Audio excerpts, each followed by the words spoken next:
नमस्कार दोस्तों, चलिए आज शुरू करते हैं। साउथ सेंट्रल रेलवे के द्वारा आयोजित स्टाफ एंड वेलफेयर इंस्पेक्टर का एग्जामिनेशन जो 35% एलडीसी कोटा के तहत किया गया था। ये पेपर को शेयर किया है मालेपक्का बाबू, यानी कि एम बाबू जी हैं। साउथ सेंट्रल रेलवे में उन्होंने इस पेपर को शेयर किया है। इसके साथ ही और दो चार लोगों ने शेयर किया है जिन्होंने नाम नहीं बताया है, तो thank you so much for sharing.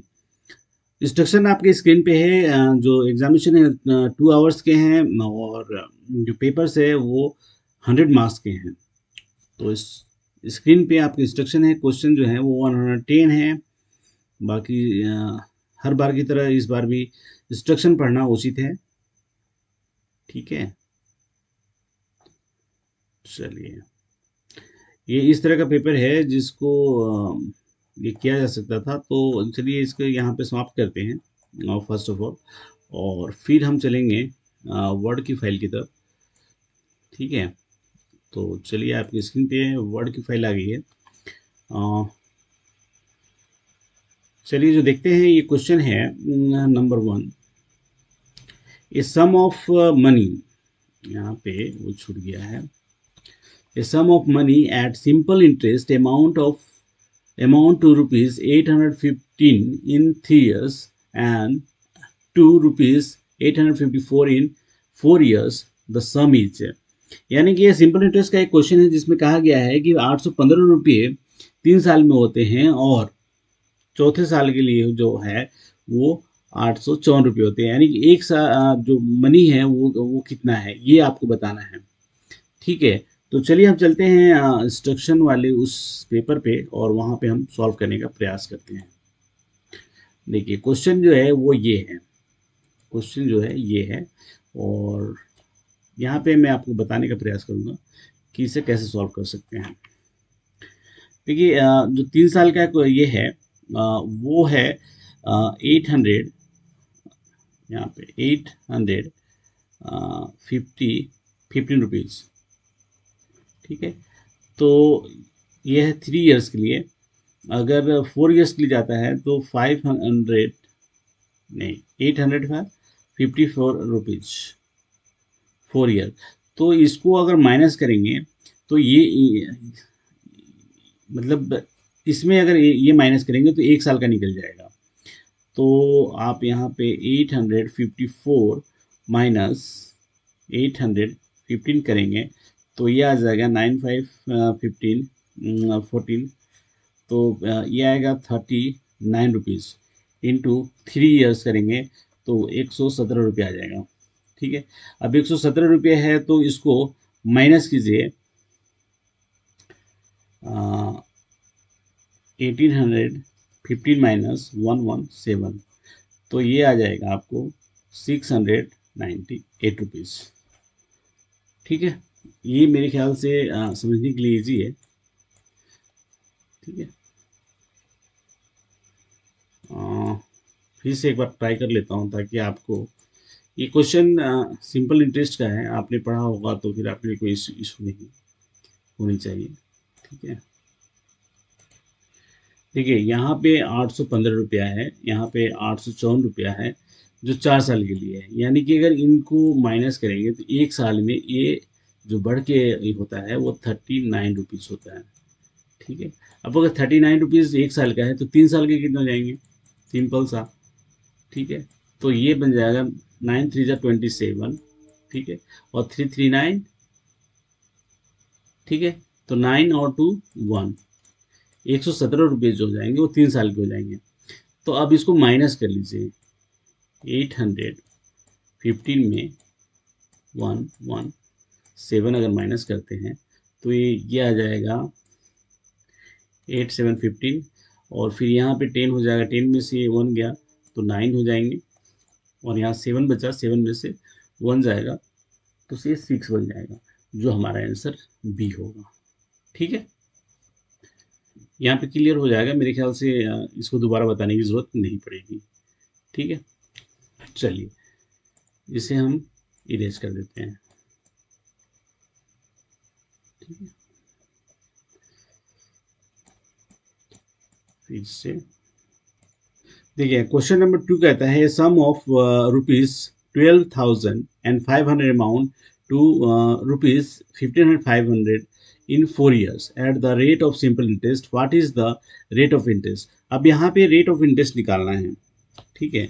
Rate of interest निकालने के लिए हम फिर से वही प्रक्रिया अपनाएंगे, और आपको बताने के लिए, आपको अगर याद हो तो जो ऐसा ही होता है, सिंपल इंटरेस्ट जो होता है उसका फॉर्मूला कुछ इस तरह है, पी आर टी बाई 100, ठीक है। तो अभी आपको जो निकालना है वो रेट ऑफ इंटरेस्ट निकालना है, ठीक है। इंटरेस्ट का अब आपको जो इंटरेस्ट होगा इन दोनों को माइनस कर लीजिए, तो ये आ जाएगा यहाँ पे। तो यहाँ पे निकलेगा वो 3,000 रुपीज़ निकलेगा, ठीक है। अब इसको ये क्रॉस मल्टीप्लिकेशन होता है, आपको पता ही है, तो यहाँ पे 100 हो जाएगा, ठीक है। अब पी और टी निकालना है, ठीक है। पी और टी निकालने के लिए पी इसको मान लीजिए, तो ये हो जाएगा 12,500, अगर आपको समझ में आ रही है तो, ठीक है। आर आपको निकालना ही है, और आर यहाँ लिख लेते हैं, ठीक है। और टी जो है वो यहाँ पे 4 ईयर है, ये वाला, ठीक है। अब आप इसको डिवाइड करना चालू कीजिए, 200 गया, ठीक है। अब 5 2 10 5 5, ठीक है। अब 5 तो ये 600 हो जाएगा, ठीक है। 5 5 का 25, 1 2 0, ठीक है। ये आ जाएगा, तो 1 2 0 कटेंगे तो 2 एंड 4, यहाँ से फिर काटेंगे तो ये 6 आ जाएगा। 6 जो है वो डी में है, ठीक है। यहाँ पे ये अपना आंसर होगा, ठीक है। इरेज करें, चलिए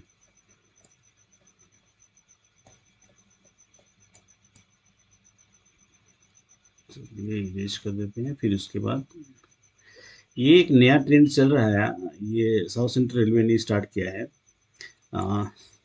तो यहाँ पे जो फर्स्ट 3 क्वेश्चंस हैं ये मैथ बेस हैं और होने भी चाहिए, कुछ चेंजेस आते रहने चाहिए। चलिए, क्वेश्चन नंबर 3 कहता है the sum of age of 5 children born at the interval of 3 years each is 50 years. After 3 years each is 50 years. What is the age of the youngest child? यानी कि सबसे छोटे बच्चे के जो है उसका एज कितना है, ऐसा ये पूछ रहा है, ठीक है। ये भी सवाल काफ़ी यूनिक सा है, यहाँ पे क्वेश्चन है हमारा, ठीक है। चलिए सॉल्व करने का प्रयास करते हैं। अब आप देखिए, आंसर अगर मैं डायरेक्ट बता दूं आपको तो ये आएगा ऑप्शन ए, ठीक है। इसको हम सॉल्व करने का प्रयास करते हैं और समझते हैं कि क्या है। ये है, फर्स्ट जो है एक्स है, ठीक है। फिर है एक्स प्लस 3, क्योंकि 3 ईयर्स का इंटरवल है। फिर एक्स प्लस 6, यहाँ भी 3 ईयर का इंटरवल हुआ। एक्स प्लस 9 यहाँ भी हुआ, और एक्स प्लस 12। तो ये हो गए 1 2 3 4 एंड 5। तो टोटल एक्स कितने हुए, 1 2 3 4 एंड 5। 5 एक्स हुआ यहाँ पे, ठीक है। और ये कितने हो गए, ये प्लस ही आएगा, 9 हो गए, 9 9 18 18 18 और 12 जो है वो 30 हो जाएगा, ठीक है। इजकल टू ये 50 है, तो 5 एक्स इजकल टू 20, ठीक है। अब x करेंगे तो ये 4 आ जाएगा, तो x इजकल टू 4, ये सही रहेगा, ठीक है। आई होप कि ये सॉल्व करना इजी रहा। चलिए हम लोग चलते हैं उस पेपर पे। तो फर्स्ट जो है ये ऑप्शन बी है, ठीक है। ये यहाँ पे आपका आ गया। फिर दूसरा ऑप्शन जो था 6% था, जो ऑप्शन यहाँ पे है। एंड थर्ड का हमने निकाल लिया था 4 इयर्स, जो ऑप्शन यहाँ पे है, ठीक है। चलिए क्वेश्चन नंबर 4 को देखते हैं। 4 कहता है वेयर इज NRTI सिचुएटेड। तो आपको पता ही है NRTI जो है वो बड़ोदरा में है। ठीक है, इसके बारे में हमने कई बार चर्चा की है, पुराने वीडियोस देखिए और खुश रहिए। समझे विनर्स? चलिए, क्वेश्चन नंबर 5 है where is the headquarter of NCR located. तो NCR जो है वो इलाहाबाद है, यानी कि option C is the right answer, Prayagraj. ठीक है, ये सही आंसर होगा। क्वेश्चन नंबर 6 है, अच्छा ये प्रयागराज का जो है, प्रयागराज में 3 डिवीज़न है। मैं आपको बताना चाहूँगा। पहला है आगरा डिवीज़न, प्रयागराज खुद भी एक डिवीज़न है और झांसी एक डिवीज़न है। ठीक है, तो ये 3 डिवीज़न है और इसके GM जो हैं वो प्रमोद कुमार हैं। चलिए, क्वेश्चन नंबर और ये जो प्रमोद कुमार जो यहाँ के GM हैं प्रयागराज के, वो इलेक्ट्रिकल इंजीनियर हैं। ठीक है, चलिए, क्वेश्चन नंबर 6 है what is the word DO which is used by daily correspondence. तो डीओ लेटर जो होता है डेमी ऑफिशियल होता है, अर्धशासकीय हिंदी वर्ड इसके लिए इस्तेमाल किया जाता है। Which of the following is the longest marshalling yard in India. तो मार्शलिंग यार्ड जो सबसे ज़्यादा बड़ा है वो मुगलसराय का है। ये मुगलसराय जो है वो ईस्ट सेंट्रल रेलवे हाजीपुर के अंतर्गत आता है। ठीक है, एक्चुअली मार्शलिंग यार्ड एक ऐसा सिस्टम है जिसमें जो वैगन्स होते हैं ना उनको क्रमबद्ध किया जाता है, उसमें जो मॉडिफिकेशन या सुधार करना होता है वो किया जाता है और फिर उसके बाद एक चैन बनाया जाता है। मतलब आप यूँ समझ लीजिए कि गाड़ी में वाहनों को क्रमबद्ध व्यवस्थित और वैज्ञानिक ढंग से लगाने की क्रिया को ही मार्शलिंग कहते हैं। ठीक है, और ये जो है जो मुगलसराय का मार्शलिंग यार्ड है वो लॉन्गेस्ट इन एशिया है। तो आप कहीं भी ऐसा नहीं कि केवल इंडिया के बारे में जब पूछ रहा है तो इंडिया के बारे में नहीं बस सोचो आप। अगर मुगलसराय आपके माइंड में आता है तो आप समझो कि एशिया का सबसे बड़ा है और वहाँ पे करीब 1500 बैगन का डेली का रूटीन वर्क है हैंडलिंग करने का। ठीक है, ये कुछ कुल 12 किलोमीटर के बराबर है। कुछ लोग जो ये होते हैं कुछ जगहों पे ऐसा है भी मार्शलिंग यार्ड के तर्ज पे बनाए जाते हैं, जैसे कि आप यूँ समझ लो, यहाँ पे नहीं बना सकता, चलो उस पेपर पे चलते हैं। यूँ बना होता है, यूँ एक ये होता है और बड़ा सा लोहे का प्लेटफॉर्म होता है और पटरियाँ जो होती हैं वो यूँ आती हैं। ठीक है, तो यहाँ पे एक ऐसा व्हील लगा होता है जिस पे अगर यहाँ पे इंजन अगर यहाँ पे मान लो कि है तो ये यूं एक टर्न लगा के ये इसका मुंह यहाँ पे ला सकते हैं। तो ये भी इस तरह का यार्ड बोलते हैं, मार्शलिंग तो नहीं कर सकते लेकिन मार्शलिंग ही वर्ड इसके लिए अच्छा रहेगा कि आप ऐसे समझो कि यहाँ से टर्न लेके या ऐसे अगर टर्न कोई इंजन कर लेता है कि यहाँ पे उसका ये है और फिर ये टर्न लेके यहाँ पे यूं घूम जाता है, क्योंकि ये पूरा एक राउंड लगता है यूं या यूं किसी भी एंगल से। उसके लिए पहले हैंडल वाले व्हील्स हुआ करते थे, उसमें इस तरह की चीज़ें इस्तेमाल की जाती थी। ठीक है, तो ये भी एक तरह का मार्शलिंग की प्रक्रिया है। ठीक है, यहाँ मालगाड़ियों से जो होते हैं ना उनका खास ये किया जाता है, क्योंकि अलग अलग जोन अलग अलग डिवीजनों से अलग अलग गाड़ियाँ आती हैं। आपको अहमदाबाद के क्वेश्चन के बारे में मैंने बताया था कि उसके कैसे मार्किंग की जाती है, तो वो सब इम्पोर्टेंट है। उसी बात को आगे बढ़ाते हैं और हम चलते हैं अपने क्वेश्चन पेपर पे। तो एशिया का सबसे बड़ा मार्शलिंग यार्ड है, ये कुल 12 किलोमीटर के बराबर है और 1500 के करीब वैगनों का हैंडलिंग डेली ये करते हैं। तो देखने जैसा है, अगर कभी मौका मिले तो आप मुगलसराय को घूमें, काफ़ी अच्छी जगह है। अब तो दीनदयाल उपाध्याय स्टेशन के नाम से जाना जाता है।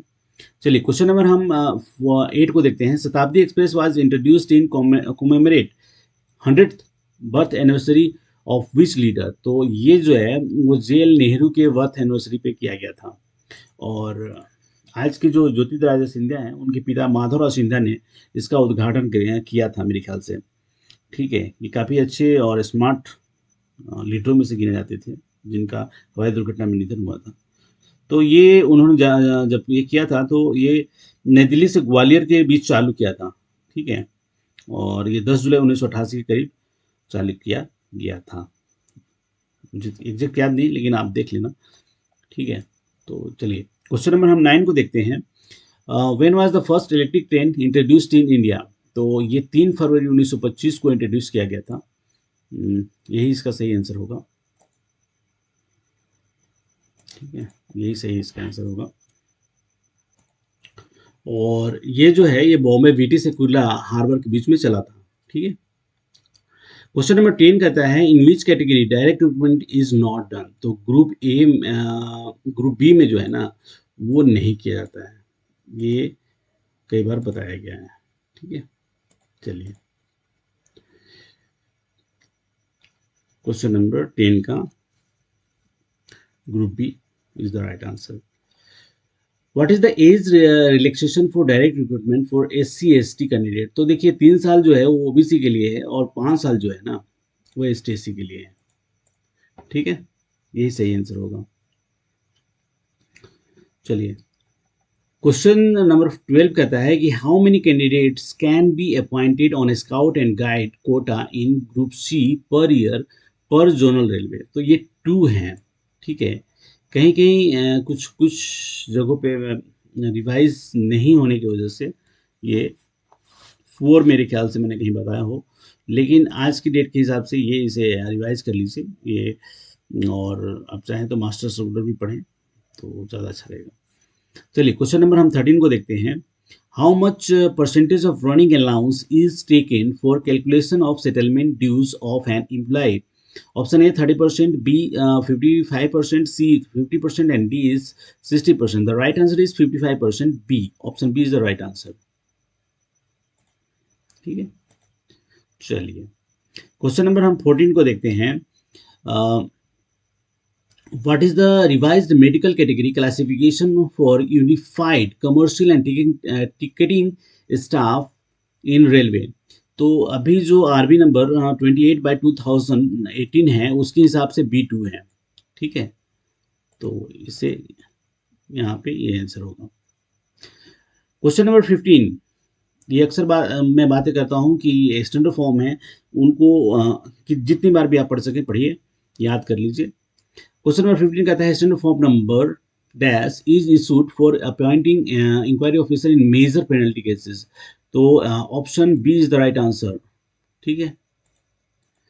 SF5 जो है वो मेजर चार्जशीट के लिए है, चार्जशीट फॉर मेजर पेनल्टी, ठीक है। 7 जो है वो है appointment inquiry officer of board of inquiry. 8 जो है वो है appointment of presenting officer and 11 is chargesheet for minor penalty, ठीक है। तो I hope is that clear. चलिए क्वेश्चन नंबर 16 को देखते हैं।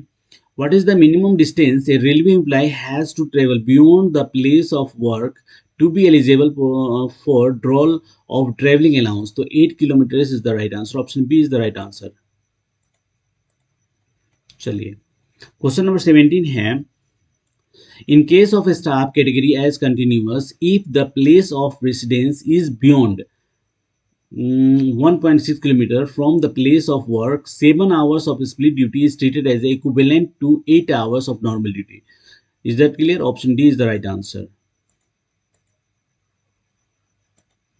ठीक है। चलिए क्वेश्चन नंबर 18 है full night means a period of, तो option A is the right answer, 10 बजे से रात की सुबह के 6 बजे तक इज द राइट आंसर, ठीक है। चलिए क्वेश्चन नंबर 19 है male railway employee are eligible for paternity leave of 15 days? तो नो डाउट। चलिए question number 20, who among the following are eligible for risk and hardship allowance in Indian railway? तो track maintenance जो है ना risk and hardship allowance के लिए ये किए जाते हैं, ठीक है। चलिए क्वेश्चन नंबर 21 को देखते हैं। What is the subscription rate of joining RLHS in the case of employees between level 7 to level 11? तो लेवल 7 से 11 के लिए ना जो है वो है 78,000 रुपया, ठीक है, यही इसका सही आंसर है। देखिए यहाँ पे जो लेवल 1 to 5 है, 1 to 5 के लिए, ठीक है, और लेवल 6 के लिए है जो है वो है 5400 रुपीज़, ठीक है। और ये जो है लेवल 7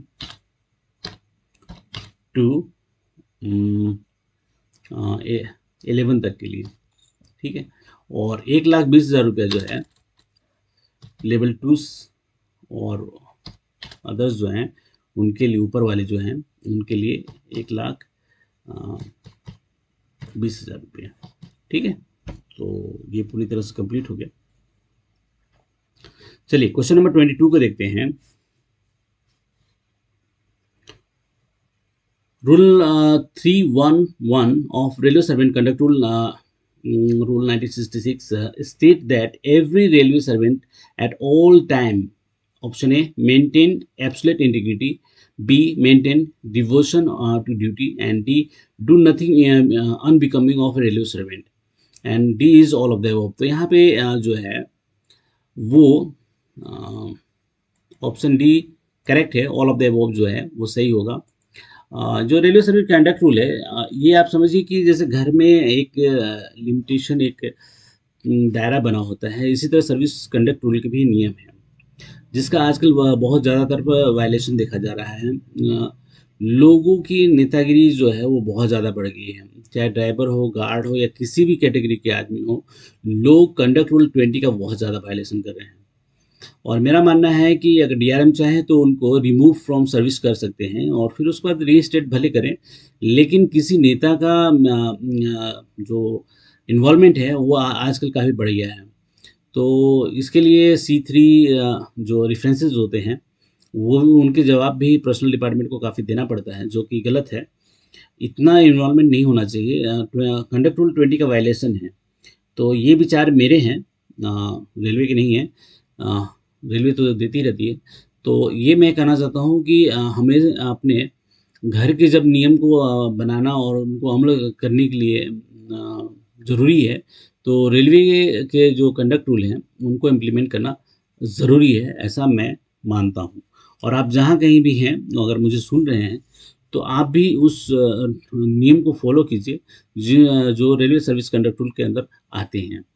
चाहे वो आप नियम 18 है चल अचल संपत्ति का, या फिर जो प्रेस और मीडिया से है, सरकार की आलोचना आपको नहीं करना है, तो वो सब चीज़ें देखनी पड़ेगी आपको। और कंडक्ट रूल का जो 13 जो है उपहार लेना, और 13A जो दहेज का है उसका भी देखना चाहिए आपको, उस पर करना चाहिए। और सबसे इम्पोर्टेंट है 22A है जो 14 वर्ष से कम लोगों को, बच्चे को रोजगार पर लगाने से संबंधित है। तो ये सब नहीं करने चाहिए, ठीक है। तो वो सब वायलेशन देखना पड़ेगा।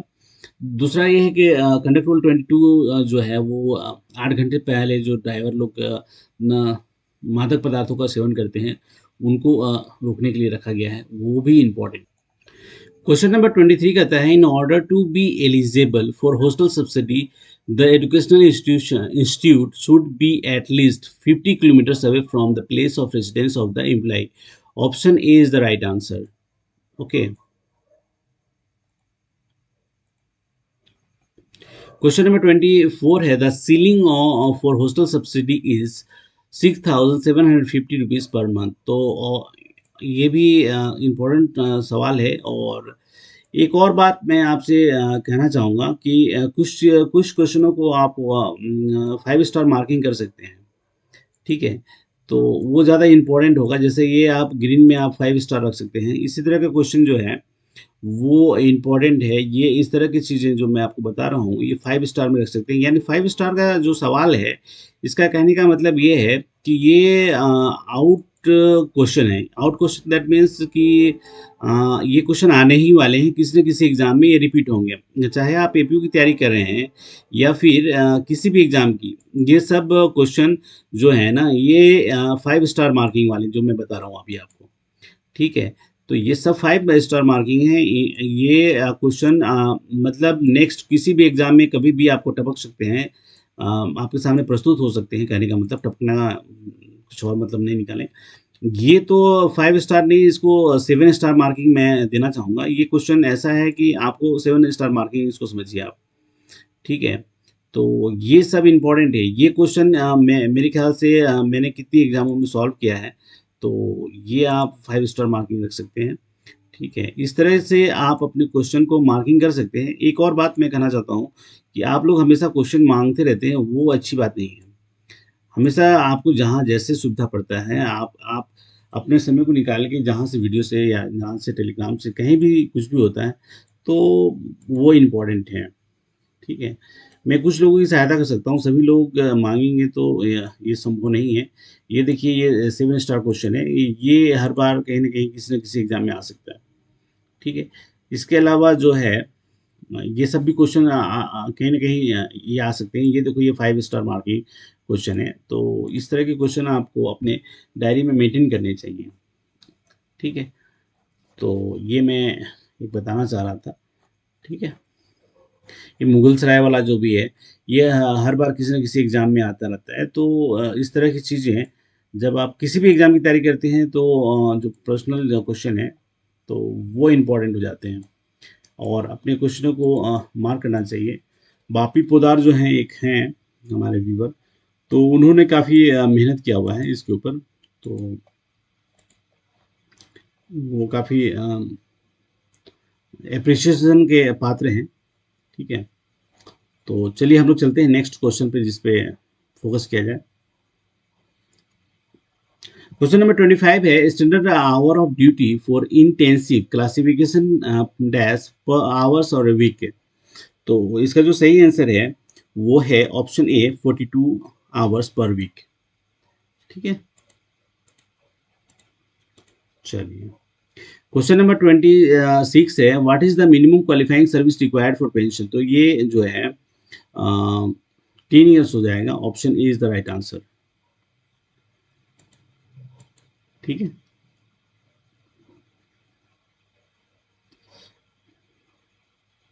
लेकिन इसे रिवाइज करना चाहिए। मेरे ख्याल से इसका आंसर बी अगर रखें तो कैसा होगा, आप लोग कमेंट बॉक्स में बताइए। हमारा आंसर, मेरे हिसाब से आंसर मेरा जो होगा वो बी होगा। ठीक है,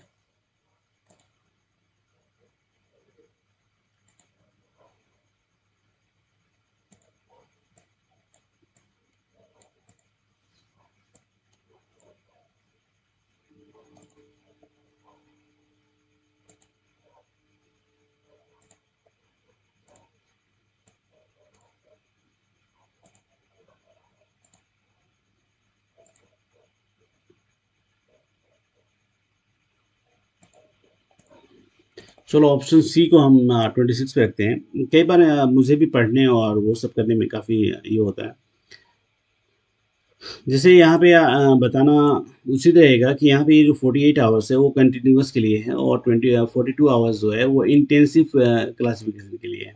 ओके, तो चलिए क्वेश्चन नंबर हम 27 पे चलते हैं और देखते हैं। Hours of employment and regulation, HOER was last amended in the year 2005 as hours of works and period of rest. तो option C is the right answer. Okay,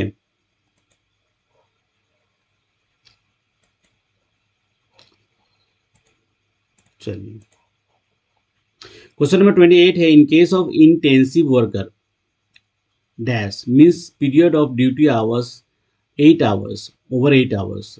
तो ये जो है ना, जो ऑप्शन बी आएगा लॉग ऑन, ये इसके लिए सही होगा। तो ये भी काफ़ी इंपॉर्टेंट सवाल है, आप इसे 5 स्टार लगा सकते हैं। ठीक है, क्वेश्चन नंबर 29 है, the scheme of providing to passenger a reservation in an alternate train if the wait listed ticket on their choice of train are not confirmed is called। तो Vikalp, Sankalp, Anukalp and none of the above. तो right answer is a Vikalp. ये 2015 के आसपास launch किया गया था। ठीक है, और ये अल्टरनेटिव ट्रेन एकोमोडेशन स्कीम जो है, ATAS बोलते हैं इसको। आप ऐसे समझ सकते हैं, ATAS। ठीक है, अल्टरनेटिव ट्रेन एकोमोडेशन स्कीम। ठीक है, was launch in year 2015 to make sure available berth are optionally used. तो ये विकल्प स्कीम को बारे में हम बात कर रहे थे। तो चलिए आगे चलते हैं। क्वेश्चन नंबर 30 को, what is the leave salary paid in injured on duty, IOD बोलते हैं इसको शॉर्ट में। Case when cases when the employee is hospitalized for 175 days when the employee has no leave to his credit। तो option देखते हैं। First 120 days as on LP and the remaining as on LHAP। Option b full pay for the entire period and C no leave salary as he has no leave balance and D option none of the above। तो आप बताइए, मेरे हिसाब से जो option है वो ए हम रख सकते हैं। ठीक है, तो हम इसके 150 20 days as an LP and remaining is half LP. ठीक है, चलिए। Sexual harassment of question number 31। Sexual harassment of women at working place has been included in the conduct rule as Rule 3C. This has been included after the judgment of Supreme Court in। तो option ए है Indira Sawhney, B Vishaka, C Shah Bano and D of the none of the above. तो actually option B है वो विशाखा है। ये एक बड़ी लंबी कहानी है। जब हम लोग यूपीएससी की तैयारी करते थे तब की बात है, 2011 के आसपास। चलिए, तो पहले देख लेते हैं इंदिरा साहनी। इंदिरा साहनी जो हैं ये एक्चुअली पत्रकार थी और काफ़ी एक्टिव पत्रकार थी। तो उन्होंने उन्होंने 1991 के आसपास जो है उन पीवी नरसिम्हा राव की सरकार वाली जो कांग्रेस सरकार थी, उसने आर्थिक आधार पे जो अभी इकोनॉमिकली वीकर सेक्शन के लिए जो अभी 10% का आरक्षण दिया है मोदी गवर्नमेंट ने, उन्होंने दिया था और इसे चुनौती कोर्ट में दिया था इंदिरा साहनी ने। तो ये दिल्ली की एक पत्रकार थी, उन्होंने दिया था। ठीक है, और विशाखा जो है, विशाखा कोई किसी कैरेक्टर जो है, ये एक्चुअली किसी जैसे इंदिरा साहनी जैसे एक पत्रकार है उनका नाम है, वैसे विशाखा कुछ है नहीं। किसी को पता नहीं होगा, लेकिन मैं बताऊं कि कुछ गैर सरकारी संस्थाओं ने मिलकर 1997 में विशाखा के नाम से सुप्रीम कोर्ट में एक याचिका दायर की थी, और जिसे विशाखा और अन्य बनाम राजस्थान सरकार और भारत सरकार के नाम से भी जाना जाता है। और इस याचिका में भौरी देवी एक असिस्टेंट नर्स हुआ करती थी, ये जोधपुर के आसपास इलाके में कहीं पे थी, मुझे एग्जैक्ट याद नहीं है। तो वो अशोक गहलोत जो अभी गवर्नमेंट ऑफ राजस्थान है ना, उसी के सरकार में एक मंत्री हुआ करते थे। कोई महिपाल या महेश मदरना ऐसा कुछ नाम था, मुझे ध्यान नहीं है एक्चुअली। तो उनसे ये हुआ था। तो ये भौरी देवी पे चलते हैं। तो उनके भौरी देवी के लिए न्याय और कार्यस्थल पर महिलाओं के साथ होने वाले यौन उत्पीड़न, लैंगिक उत्पीड़न जो है उसके खिलाफ कार्रवाई की मांग की गई थी। ठीक है, तो ये जो भौरी देवी हैं, भौरी देवी की हत्या कर दी गई थी और उनके जो अस्थियां थी उनको एक नहर में बहा दिया गया था। तो अशोक गहलोत ने तो उस वक़्त जो महेश मदरना या जो भी महिपाल जो थे, पता नहीं क्या-क्या था, उस वक़्त काफ़ी पुराना केस है। तो उनको सस्पेंड कर दिया गया था, वो सब कर दिया गया था और सीबीआई ने उनकी जो अस्थियाँ थी उनको एक नहर से प्राप्त किया था। ठीक है, तो इसकी जाँच के लिए एफबीआई को भेजे गए थे और उनके बच्चे जो थे उनसे उनका डीएनए मैच कराया गया था। ठीक है, क्योंकि इस भौरी देवी कांड के अंदर जो उनका पति थे अमरचंद या कुछ ऐसा कुछ नाम था, वो भी इन्वॉल्व थे, तो उनको भी सज़ा हुई थी। तो ये एक इम्पॉर्टेंट है, ये अब मेरे ख्याल से आपके माइंड में ये छप जाएगा कि विशाखा जो है ये कोई कैरेक्टर नहीं है, ये भौरी देवी के अगेंस्ट में नॉन गवर्नमेंट ऑर्गेनाइजेशन जिसे एनजीओ कहते हैं, उनकी तरफ से दायर याचिका था 1997 के दौरान। ठीक है, तो चलिए हम लोग चलते हैं आगे और देखते हैं। ठीक है, question number 32। Maternity leave is admissible for a maximum period of 180 days. ठीक है, तो option A is the right answer. ये सब डायरेक्ट क्वेश्चन है और ये सुपर हिट क्वेश्चन है। आपको इसमें रंगते वक्त और पढ़ते वक्त बिल्कुल भी गलती नहीं होनी चाहिए। मैं आपको बताना चाहूँगा कि अहमदाबाद डिवीजन से भी लोग हैं काफ़ी जो डुप्ली लाई बने हैं, तो उनमें नाम महावीर जी का भी है, तो उनको भी धन्यवाद देते हैं। उन्होंने भी काफ़ी मेहनत करके ये हासिल किया है। इसके अलावा अम्बाला से भी ये हैं, शर्मा जी हैं, उनका भी सिलेक्शन हुआ है, उनको भी कॉन्ग्रेचुलेसन देते हैं। इसके अलावा मतलब आप लोग खुद से तैयारी कर रहे हैं, मैं अपने ऊपर कोई क्रेडिट नहीं लेता हूँ। और आप भी इस तरह का कोई कमेंट मत कीजिए कि हाँ मैं आपका यूट्यूब चैनल देखता हूँ, क्योंकि ये आप ही के लिए है, इसमें मेरा कोई रोल नहीं है। ठीक है, मैं आप सभी को धन्यवाद देता हूँ। चलिए क्वेश्चन नंबर हम 33 की तरफ चलते हैं। An employee's APR can be filed by his supervisory authority only if he has worked under him for a minimum period of 90 days। 3 month के पीरियड के दौरान होता है, तो ऑप्शन जो सी है वो सही आंसर है। क्वेश्चन नंबर चलते हैं 34 पे। A railway employee goes to his new residence after retirement which is 18 kilometer away from his old residence. His last basic salary is 1700 78,800. How much will be paid as a CTG, composite transfer grant? Okay, तो यहाँ पे जो option C होगा वो मेरे हिसाब से सही होगा। ठीक है, इससे पहले मैंने किसी वीडियो के अंदर कुछ बताया था जिसका सुधीर जी ने भेजा था, लेकिन मैं उनको जवाब नहीं दे पाया। तो यहाँ पे जो आरबी नंबर 16/2022 है, उसके हिसाब से जो ऑप्शन सी होगा वो सही होगा। पहले क्या था कि अगर 20 किलोमीटर नहीं है तो जो 80% होता था उसका 1/3 जो है ना वो मिलता था। अभी जो उन्होंने कर दिया है कि वो क्राइटेरिया को हटा दिया है और रेसिडेंस चेंज का ऑप्शन दिया है उसके अंदर। ठीक है, तो ये आरबी नंबर मैंने जो आपको बताया ये आपको पढ़ने जैसा है। ठीक है, ये लेटेस्ट आरबी है जो आपको देखना चाहिए। चलिए क्वेश्चन नंबर हम 35 पे आ गए हैं। In case of dash classification long on means period of duty over 12 hour. तो 12 आवर से ज़्यादा के लिए ई आई होता है, essentially intermediate. Option C is the right answer. ठीक है, चलिए क्वेश्चन नंबर 36 को देखते हैं। After retirement a chargesheet can be issued only with the approval of the. Option ए है GM, B President of India, C chief justice of Supreme Court of India and D is CRB. तो यहाँ पे option B सही हो जाएगा, क्योंकि after retirement है तो ये प्रेसिडेंट ऑफ इंडिया के अलावा कोई भी इसमें नहीं कर सकता है। ठीक है, question number 37। Weekly rest of not less than dash is granted to railway servant whose employment is classified as intensive। ठीक है, तो यहाँ पे जो है वो 30 आवर्स का कंसेक्यूटिव जो है ना, ये यही ऑप्शन राइट होगा। ठीक है, चलिए क्वेश्चन नंबर 38।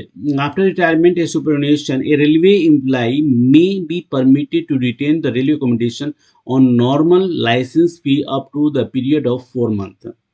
ठीक है, ये सही इसका आंसर होगा। चलिए क्वेश्चन नंबर हम 39 पे आ गए हैं। Dash is the period of rest of less than 10 hours between two roster duties railway servant under continuous classification. तो option A sort of is the right answer. ठीक है, question number 40। A person was appointed on CMR basis on 4th January 1983 and has been regularized with the effect from 31st December 1999. He retired on 31st January 2022. What is the net qualifying service? Option A 39 years and 27 days, B 22 years and 1 month, C 30 years 6 month and 21 days and D 33 years। अब देखिए जब आप qualifying service की बात करते हैं तो 99 से लेके 22 के बीच में अगर माइनस करते हैं तो कुछ इस तरह बनेगा। इस पेपर पे चलते हैं। क्वेश्चन नंबर 40 पे हम थे, देखिए यहाँ पे, ठीक है, तो हम इसको यहाँ पे सॉल्व करते हैं। तो एक्चुअली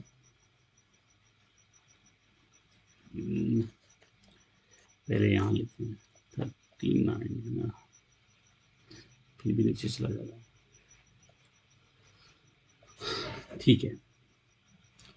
यहाँ पे जो ऑप्शन है ये और ये अगर माइनस करेंगे तो ऑलमोस्ट 33 ईयर्स हो जाएंगे, ठीक है।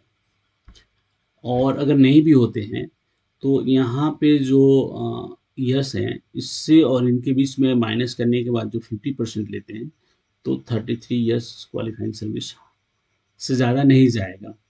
तो उस हिसाब से हमारा ऑप्शन डी जो है वो एग्जैक्ट होगा। अब मैं जो कहना चाहता हूँ ये मैं बताना चाहता हूँ कि इनका और इनके बीच जो डिफरेंसेस आएंगे वो अगर 33 ईयर्स हो गए तो ठीक है, नहीं हुए तो इनसे जो हाफ लेंगे इन बिटवीन दिस रेगुलाइजेशन, ठीक है, तो ये 33 ईयर्स कंप्लीट हो जाएगा। तो ऑप्शन डी जो है ना ये सही आंसर हो जाएगा। ये आपको कंफ्यूज करने के लिए काफ़ी कुछ दिया हुआ है, ठीक है। चलिए क्वेश्चन नंबर 41 है, EDFC eastern dedicated freight corridor will run from. तो ये लुधियाना से दानकुनी, ये एक जगह है लुधियाना से दानकुनी के बीच में ये होगा। दानकुनी जो है वो कोलकाता के पास एक छोटा सा जगह है, ठीक है। तो ईस्टर्न डेडिकेट फ्रेट कॉरिडोर जो है वो लुधियाना से दानकुनी के बीच में है। इसे आप नोट कीजिए क्योंकि ये आपको आने वाले भविष्य के एग्जाम के लिए रेडी करेगा, ठीक है। चलिए क्वेश्चन नंबर 42 को देखते हैं। How much amount of honorarium is given to Ayurvedic and homeopathic physician per month. तो ऑप्शन ए यहाँ पे आप फिलहाल रखिए क्योंकि इसमें बहुत सारा कन्फ्यूजन है और मुझे जब भी टाइम मिलेगा मैं इस पे डिस्कशन करने के लिए तैयार हूँ और हम बातें करेंगे, ठीक है। यहाँ पे एक मास्टर सर्कुलर का साइड दिया हुआ है, ये जो काफ़ी इम्पोर्टेंट है और ये सीमा भारद्वाज हैं, उनके लिए यहाँ पे लिंक दिया हुआ है। आप चाहें तो इसे उस तरह टाइप कर सकते हैं और देखेंगे आगे कभी। क्वेश्चन नंबर ये है 43, who was the chairman of the first official language commission. तो ये जो है वो बीजी खैर यही थे, बीजी खैर 1955 में, ठीक है। और who was the chairman of the first official language commission, तो डॉक्टर राजेंद्र प्रसाद जी ने इनको ये किया हुआ था, अपॉइंट किया हुआ था, ठीक है। देखिए एक पुराना जो लैंग्वेज कमीशन की रिपोर्ट है, ऑफिशियल लैंग्वेज कमीशन की, बॉम्बे में ये हुआ था। देखिए यहाँ पे 31 जुलाई 1956 श्री वीजी खैर, बाल गंगाधर खैर, chairman official language commission Bombay, और द प्रेसिडेंट ऑफ इंडिया के नाम से किया गया था। उन्होंने ये बताया कि I have the honour to submit here with the report of the official language commission appointed by UA in, ठीक है। तो ये इसके अंदर है, आर्टिकल 344 के बारे में बात की गई है और उन्होंने कहा था कि है जो कमीशन को टाइम दिया गया था 31st date of the July 1956, I am glad it has been possible for me to submit the commission report to you by the that date, ठीक है। तो उन्होंने विद इन डेट इसको ये किया है। और सबसे महत्वपूर्ण बात है कि ये ऑफिशियल लैंग्वेज कमीशन है और इन्होंने जो है ना ये पूरी रिपोर्ट जो है मेरे ख्याल से हिंदी कहीं इस्तेमाल नहीं की गई है, आप देखेंगे तो देखिए, ठीक है। तो ये पूरी रिपोर्ट है, लास्ट तक चलते हैं, ठीक है। ये एकदम एग्जैक्ट ऑनलाइन में दिखा रहा हूँ आपको। तो मेरा कुछ कहना नहीं है, मतलब कुछ चीज़ें प्रैक्टिकल होती है और कुछ चीज़ें ऐसी चलती रहती हैं। ठीक है, तो हमारा आंसर यहाँ पे सी होगा। चलिए क्वेश्चन नंबर हम 44 को देखते हैं और फटाफट 55 क्वेश्चन को सॉल्व करते हैं।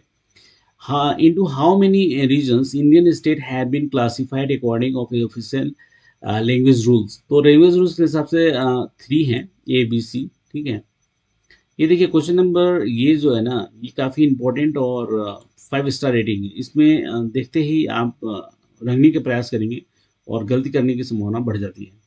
वेन इज हिंदी दिवस सेलिब्रेटेड एवरी ईयर? तो सितंबर 14 को किया जाता है, ये इसका सही आंसर है। ठीक है, तो रंगते हुए काफ़ी सावधानी बरतें आप। क्वेश्चन नंबर 46 है, which was the first Indian state to be created on a linguistic basis following a long drawn agitation? ठीक है, ऑप्शन ए है Andhra Pradesh, B Gujarat, C Chhattisgarh and D Tamil Nadu. तो अगर आपको याद हो तो मैं आपको बताना चाहूँगा कि ये कुछ पोट्टी श्री रामुलु ऐसा कुछ था। हम लुसेंट पढ़ा करते थे, तब तब की बात है, ये उस वक्त याद था मुझे। ठीक है, तो ये 56 दिन के अनशन पे जो है वो स्वर्ग सिधार गए थे, मृत्यु हो गई थी। तो उनके चलते ही तेलुगु भाषी लोगों के लिए एक अलग आंध्र प्रदेश राज्य बनाया गया था, जो ऑप्शन ए में है, जो सही आंसर है। ठीक है, ये जो उनकी मृत्यु हुई थी वो 16 दिसंबर 1952 को हुई थी और फिर उन्होंने जवाहरलाल नेहरू ने 1 अक्टूबर 1956 को इसका नए राज्य का निर्माण किया था। ठीक है, वो 56 दिनों की हड़ताल, भूख हड़ताल पे चल रहे थे और उन्होंने किया था। ठीक है, तो अब आपको एक यहाँ पे ये है कि फिर से आप देख सकते हैं कि आंध्र प्रदेश का फिर से बंटवारा हुआ है और तेलंगाना राज्य बना है। तो आप कमेंट में बता सकते हैं कि तेलंगाना राज्य कब बना था। ठीक है, चलिए क्वेश्चन नंबर 47 है, how many members are there in the parliamentary committee of the official language? तो ऑफिशियल लैंग्वेज में 30 होते हैं। ठीक है, जो 10 होते हैं वो राज्यसभा से होते हैं और 20 जो होते हैं वो लोकसभा से होते हैं। क्वेश्चन नंबर 48 है, which state falls under region C? तो तेलंगाना जो है वो रीजन सी के तहत आता है। ठीक है, और बिहार जो है वो और मध्य प्रदेश जो है वो रीजन ए में आते हैं, गुजरात जो है वो बी में आता है। ठीक है, गुजरात महाराष्ट्र बी में आते हैं। क्वेश्चन नंबर 49 है, who prepares the annual programme official language? तो ये जो है मिनिस्ट्री ऑफ होम अफेयर्स जो है ना, ये इसकी करती है। Option C is the right answer. चलिए क्वेश्चन नंबर 50 काफ़ी इंपॉर्टेंट है और इसको उसके हिसाब से ही देखा जाना चाहिए। Consider the case of the following employee. ठीक है, X was appointed as a casual labour on, है ना, 24 जुलाई 1991 and was recognized in 26 जून 1999। ठीक है, ऑलमोस्ट 8 साल। X was imposed with the penalty of a compulsory retirement with the full benefits 31 January 2015 for unauthorized absent was LWP and AWP was इतना। ठीक है, what benefits will X will be eligible for retirement? ठीक है, अब compulsory retirement है तो क्या क्या उसको मिलेंगे? चलिए आप वैसे बताना, मैं कोशिश करता हूँ इसे सॉल्व करने का। ठीक है, तो DCRG तो मिल जाएगा। ठीक है, PF भी मिल जाएगा। ये नॉर्मल रिटायरमेंट नहीं है इसलिए PCRP नहीं मिलेगा। GIC मिल सकता है उसको। ठीक है, पेंशन जो है कंपलसरी रिटायरमेंट है तो फुल बेनिफिट दे रहे हैं तो ये भी हो सकता है। ठीक है, तो अगर ये देखते हैं तो ऑप्शन को देखते हैं पहले, तो ऑप्शन ए में नहीं आता है। बाकी जो ऑप्शन बी हो सकते हैं, तो ऑप्शन ए भी आएगा तो ए बी सी और ई आएगा। तो ए बी सी कहीं पे है नहीं, तो नॉन ऑफ द एबव भी हो सकता है और दूसरा यहाँ पे सॉरी ये भी हो सकता है। ठीक है, तो ऑप्शन बी भी हो सकता है, तो मैं बी के साथ चला जाता हूँ। ठीक है, यहाँ पे मैं बी के साथ जाता हूँ। ठीक है, आप बताइए आगे। देखिए मेरे जो क्वेश्चन है वो मेरे हैं, जो जो मेरे आंसर हैं, सॉरी, वो मेरे हैं। आप इसमें फेर फार कर सकते हैं। आपके नॉलेज, आपकी सोच का जो स्तर है वो अलग हो सकता है, मेरे सोचने का तरीका अलग हो सकता है। इसलिए do not hesitate your self.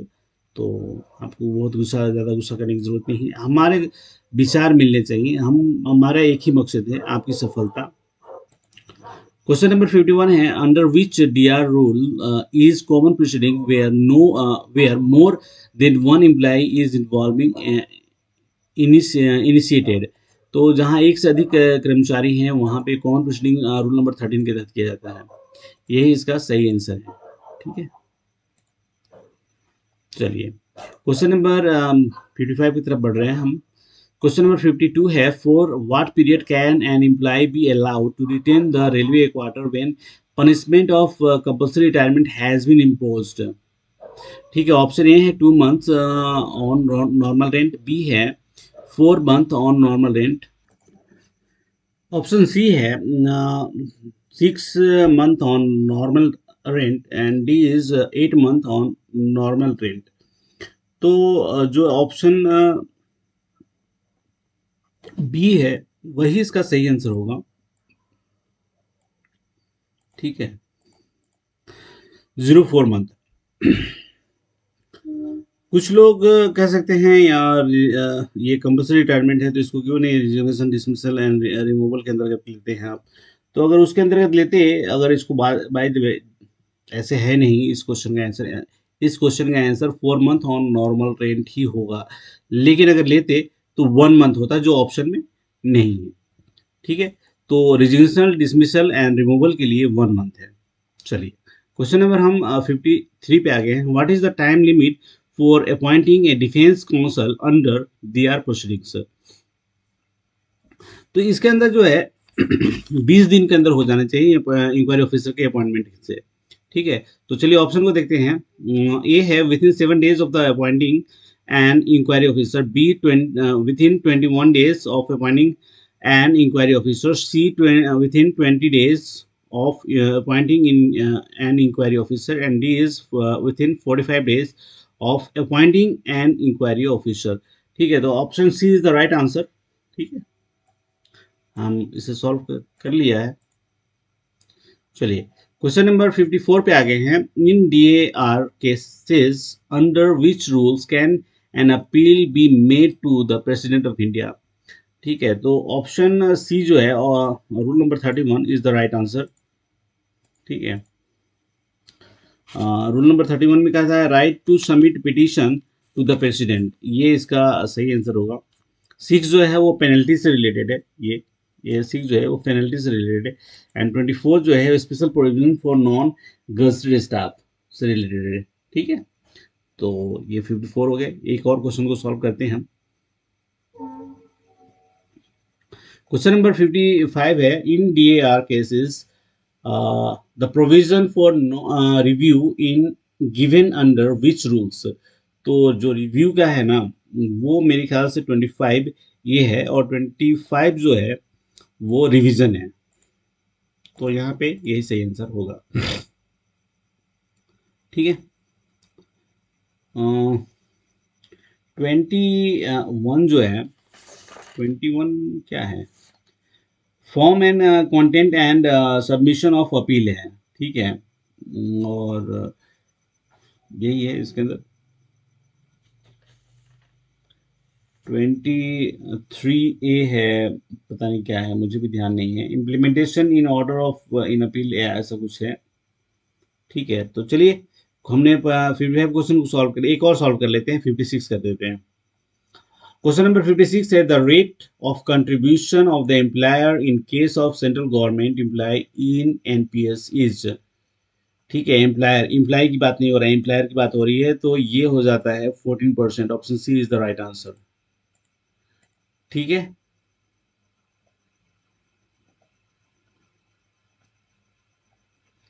एक और सॉल्व करते हैं। चलो ये एक अच्छा क्वेश्चन है। The minimum rate of substance allowance in case of suspension pending inquiry has been given under which of the following legislation? तो एक्चुअली क्या है, इंडस्ट्रियल एम्प्लॉयमेंट एक्ट जो स्टैंडिंग ऑर्डर है ना,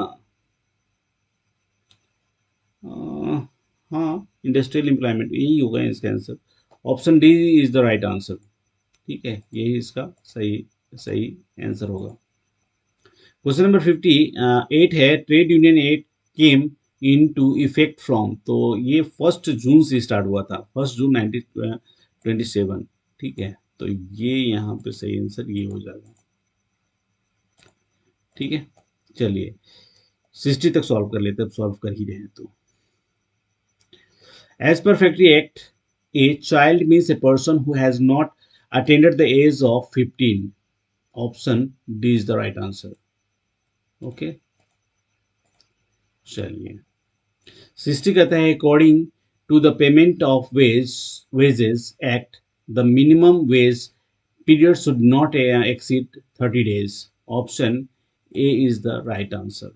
ओके, तो चलिए हमने इसे सॉल्व किया और आप इस वीडियो के अंत तक बने रहें, इसका बहुत बहुत धन्यवाद। ये वीडियो काफ़ी दिनों बाद आ रहा है, करीब 37-38 दिनों बाद ये आ रहा है, क्योंकि बिल्कुल भी टाइम नहीं मिलता था, तो टाइम निकाल के इसे सॉल्व किया गया है। देखिए और अपने ज्ञान का वृद्धि कीजिए, आसपास के लोगों को खुश रखिए, खुद खुश रहिए और अपने परिवार का ख्याल रखिए और सम्मानजनक तरीके से रहिए। तो चलिए, थैंक यू फॉर वाचिंग और नेक्स्ट वीडियो में मिलते हैं। इसके बाकी के क्वेश्चन जो 50 क्वेश्चन बच गए हैं इसके अंदर, क्योंकि हमने 60 सॉल्व कर लिया है, 110 क्वेश्चन है। तो नेक्स्ट वीडियो में मिलेंगे और देखेंगे, इसको सॉल्व करेंगे और अपने नॉलेज को एनहांस करेंगे। ठीक है, तो आपका अच्छा लगता है तो लाइक कीजिए, शेयर कीजिए, सब्सक्राइब कीजिए। और ना मैं आपके ऊपर कोई एहसान कर रहा हूँ, ना ही आप मेरे ऊपर कोई एहसान कर रहे हैं, तो अपने लैंग्वेज पे काफ़ी ध्यान रखिए और मुझे भी मोटिवेट करते रहिए, ताकि मैं आपके लिए इसी तरह की वीडियोस बनाता रहूँ। तो थैंक यू फॉर वाचिंग, चलिए नेक्स्ट में मिलते हैं।